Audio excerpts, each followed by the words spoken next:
Hello students, आप सभी का बहुत बहुत स्वागत है मेरे यूट्यूब चैनल जैक फाइटर्स में। तो स्टूडेंट्स, आज हम लोग करने वाले हैं क्लास 8 मैथ एक्सरसाइज 1.1 का इंट्रोडक्शन। तो देखिए, मेरे पास पहला टॉपिक है परिमेय संख्या।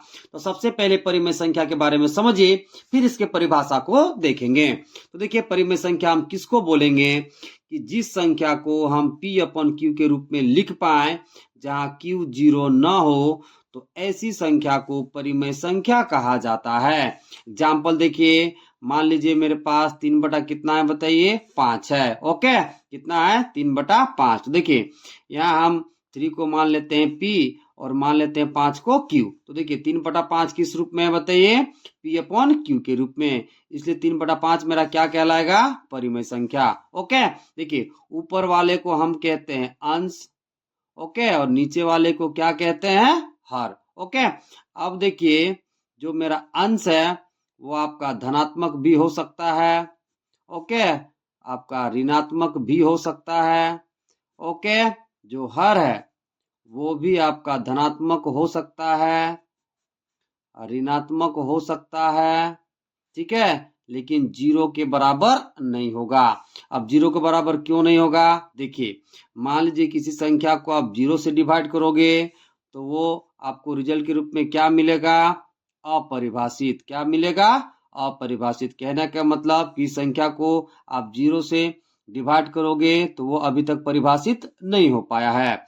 और एग्जाम्पल समझिए, देखिए मान लीजिए मेरे पास 1/5 है, ओके, ये भी किस रूप में है बताइए, P अपॉन Q के रूप में। इसलिए -1/5 भी मेरा क्या कहलाएगा, परिमेय संख्या कहलाएगा। और एग्जाम्पल समझिए, मान लीजिए 0 बटा कितना है, 1, ये भी किस रूप में है बताइए, P अपॉन Q के रूप में। तो ये भी मेरा क्या कहलाएगा, परिमेय संख्या कहलाएगा।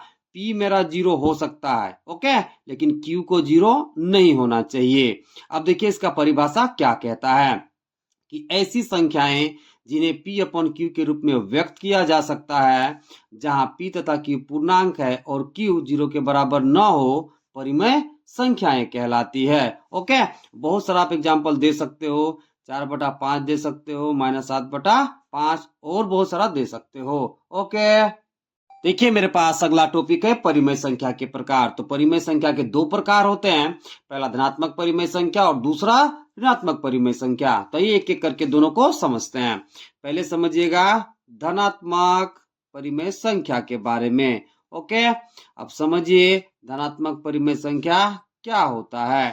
तो देखिए, वैसी परिमेय संख्या जिसमें अंश तथा हर दोनों का चिन्ह क्या हो, समान हो, उसे हम क्या बोलेंगे, धनात्मक परिमेय संख्या बोलेंगे। एग्जाम्पल समझिएगा, मान लीजिए मेरे पास 1 बटा कितना है, 3 है।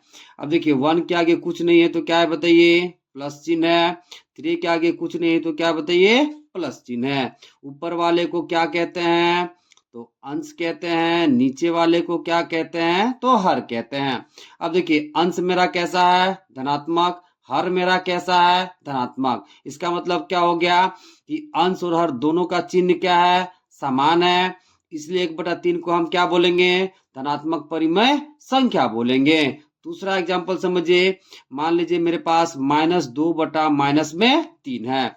अब देखिए ऊपर वाले को क्या कहते हैं, तो अंश कहते हैं, नीचे वाले को क्या कहते हैं, तो हर कहते हैं।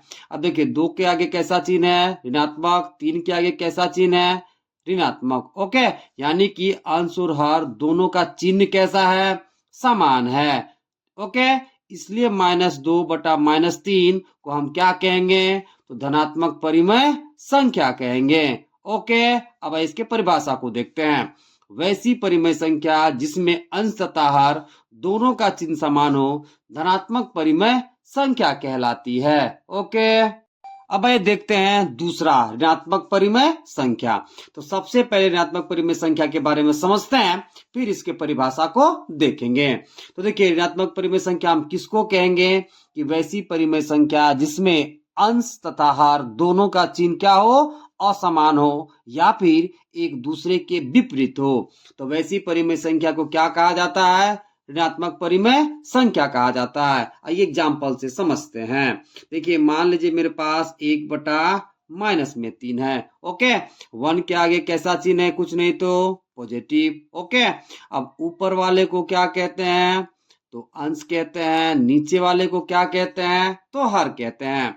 तो देखिए, अंश मेरा कैसा है? पॉजिटिव। हर मेरा कैसा है? नेगेटिव। तो इसका मतलब क्या हो गया कि अंश और हर दोनों का चिन्ह कैसा है? असमान है। अंश मेरा कैसा है? धनात्मक। हर मेरा कैसा है? ऋणात्मक। तब ऐसी परिमेय संख्या को क्या कहेंगे? ऋणात्मक परिमेय संख्या कहेंगे। दूसरा एग्जाम्पल समझिए। मान लीजिए है -4 बटा कितना है? 5। ओके, अब देखिए, अंश मेरा कैसा है? नेगेटिव। हर मेरा कैसा है? 5 का ये कैसा चिन्ह है? कुछ नहीं तो पॉजिटिव। तो हर मेरा कैसा है बताइए? पॉजिटिव। अब देखिए, अंश और हर दोनों का चिन्ह एक दूसरे के क्या है बताइए? असमान है, या फिर एक दूसरे के क्या है? विपरीत है। इसलिए -4 बटा 5 कौन सी संख्या कहलाएगी? ऋणात्मक परिमेय संख्या कहलाएगी। अब इसको परिभाषित करते हैं। देखिए, वैसी परिमेय संख्या जिसमें अंश तथा हर दोनों का चिन्ह असमान हो या एक दूसरे के विपरीत हो, ऋणात्मक परिमेय संख्या कहलाती है। आइए अब समझते हैं अगला टॉपिक। अगला टॉपिक क्या है? समतुल्य परिमेय संख्या। तो ये सबसे पहले समतुल्य परिमेय संख्या के बारे में समझते हैं, फिर इसकी परिभाषा को देखेंगे। देखिए, समतुल्य परिमेय संख्या क्या होता है, एग्जाम्पल के द्वारा समझते हैं। मान लीजिए मेरे पास कोई परिमेय संख्या 1/2 है। तो देखिए, अंश के रूप में यहाँ कितना है? 1। हर के रूप में कितना है? 2। ओके, तो समतुल्य परिमेय संख्या क्या कहता है कि जब एक परिमेय संख्या के अंश एवं हर को एक ही शून्येतर पूर्णांक से हम गुना करेंगे या फिर भाग करेंगे, और जो संख्या प्राप्त होगी उसे हम दी गई संख्या का क्या कहेंगे? समतुल्य परिमेय संख्या कहेंगे। अब यहाँ समझिए, शून्येतर का मतलब क्या होता है? शून्येतर का मतलब क्या होता है? जो 0 के बराबर नहीं होगा। ओके, 0 नहीं होना चाहिए। 0 को छोड़कर जो भी होगा उसे क्या बोलते हैं? शून्येतर। अब यहाँ समझिएगा, मान लीजिए मेरे पास परिमेय संख्या कितना है? 1/2। तो उसके अंश एवं हर में एक ही शून्येतर पूर्णांक से हम गुना करेंगे, और जो भी मिलेगा वो मेरा 1/2 का क्या कहलाएगा? समतुल्य परिमेय संख्या कहलाएगा। ओके, देखिए, अंश को हम 2 से गुना कर देते हैं और हर को भी किससे गुना कर देते हैं? 2 से। तो हमें कितना मिलेगा? 2 एकम 2। ओके, 2 दूना कितना हो जाएगा? 4। तो हमें कितना मिला? 2/4। तो 2/4 1/2 का क्या कहलाएगा? तो समतुल्य परिमेय संख्या कहलाएगा। ओके, जरा समतुल्य का मतलब समझ लीजिए। देखिए, समतुल्य का मतलब क्या होता है? सम का मतलब समान। ओके, और तुल्य का मतलब तुलना करने पर समान आना चाहिए। अब देखिए, 1/2 और 2/4 को आप तुलना करोगे तो दोनों का मान क्या होगा? समान होगा। दूसरा एग्जांपल समझिए। मान लीजिए मेरे पास 1/2 है परिमेय संख्या। ओके, अंश को हम 3 से गुना कर देते हैं और हर को भी किससे गुना कर देते हैं? 3 से। ओके, तो 3 एकम कितना हो जाएगा बताइए? 3। 3 दूना कितना हो जाएगा? 6। ओके, अब देखिए कितना आया वैल्यू? 3/6। तो ये 3/6 1/2 का क्या कहलाएगा? समतुल्य परिमेय संख्या कहलाएगा। ओके, अब देखिए, जब दोनों को आप तुलना करोगे तो दोनों का मान क्या होगा? समान होगा।